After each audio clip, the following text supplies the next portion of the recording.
We are back. We are basically doing top 5 right now, and last week we decided to do the top 5 managers in baseball, since this is probably going to be the last time we talk about the American pastime for probably until, I don't know, what, March?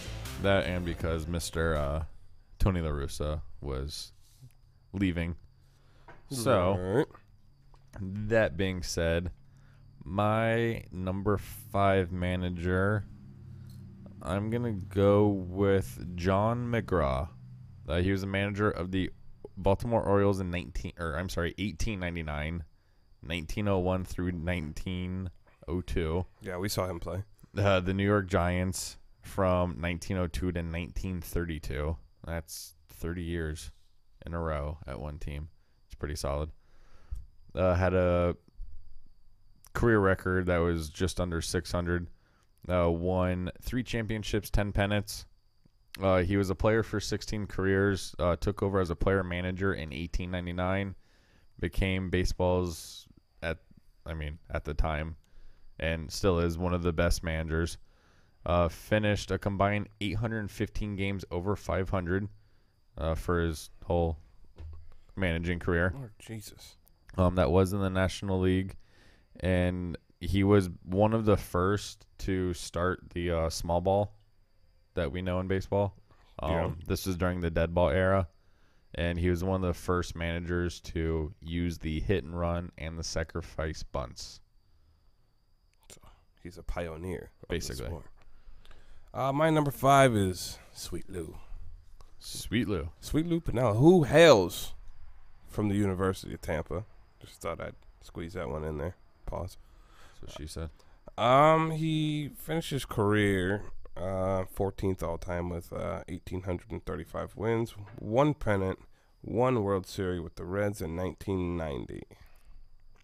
He managed. Reds. Everybody knows where he's been: the Reds, Mariners, the Rays. Did he manage the Yankees for a little bit? I believe so. Yeah. Yes, he did. Faux show. All right. My number 4, well, this one's a little bit old school as well, is Casey Stengel. He was with the Brooklyn Dodgers from 34 to 36, Boston Braves from 38 to 43, Yankees from 49 to 60, and the Mets from 62 to 65. Had 10 pennants, 7 championships. Was nicknamed the Old Professor. Nice. Managing the expansion Mets in the early 1960s put a little damper on his overall managing numbers. But he is the only manager to win 5 consecutive championships, which he did from 49 to 53, and then won 2 more in 56 and 58. He was coaching Mickey Mantle, Yogi Berra, Whitey Ford, the very same Yankees that did win 10 pennants in 12 years. Mm-hmm. He was one of the first managers to use a platoon system, as far as sending a bunch of righties against right-handed pitchers, a bunch of lefties against left-handed pitchers. And, yeah, that's really it. Apparently he was very humorous, and that's what everybody loved about him. I got humorous for you. Oh. Tommy Lasorda. Oh, getting hit by a baseball bat. I just like him. I think he's a man. I always liked him. Yeah, 21 years with the Dodgers of the LA version, from 76 to 96. 4 pennants, 2 World Series in 81 and in the other 81 strike year. He was named manager of the year in 83 and 88. And funny guy. So funny. Okay. My number 3 is Joe Torre. He was manager of the Mets from 77 to 81, the Braves from 82 to 84, Cardinals from 90 to 95, and then the Yankees from 96 to 2007, and the Dodgers from 2008 to 2010. Stole him from me. Sorry. We share. He did have 6 pennants, 4 championships. You can consider him a journeyman manager, but, it is what it is. He did fairly well with the Braves and the Cardinals. Obviously, we know what he did with the Yankees. And, it's one of those things. a lot of people just say anyone can win coaching the Yankees, but at the end of the day, he's still a good manager. Absolutely. Even though I do hate everything about that city. Yes. And him. But he'll be in the Hall of Fame at some point. Just don't know when. All right, well, since you stole Joe Torre, and I'm pretty sure you got another one that you're stealing from me, I will jump ahead, and I will bring up Sparky Anderson, who actually passed earlier this year. He finished his career with 2,194 wins. He managed the Reds and the Tigers. He had 5 pennants, 3 World Series championships, in 75 and 76 with the Reds, and in 84 with the Tigers, and he finished all time 6 in wins and is still there. Nice. All right, my number 2 is Tony La Russa. He has managed for 33 years.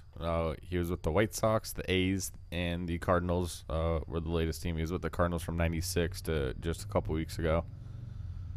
He has 6 pennants, 3 championships.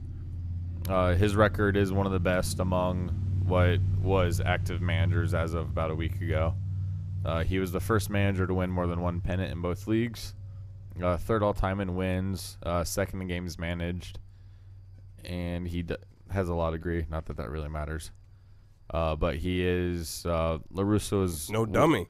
La Russa is one of the first ones to go basically what we know now as like sabermetrics and statistical analysis. Drives people crazy, but and he's also one of the very few managers you'll ever see take the pitcher out of the 9-hole. Nice. Well, might as well jump on up to Bobby Cox, because All right, my number 1 is Mr. Bobby Cox. He was manager of the Braves from 78 to 81, and then again from 1990 to 2010. I did go see him last year, being a Braves fan. yes, sir. He only won 1 championship, 5 pennants. The Braves were every year they could win their division, but never just win the whole deal. But he did win 503 games. Stop shaking. Sorry. You're not Bobby Cox. He did take the Braves from worst to first, which is always fun.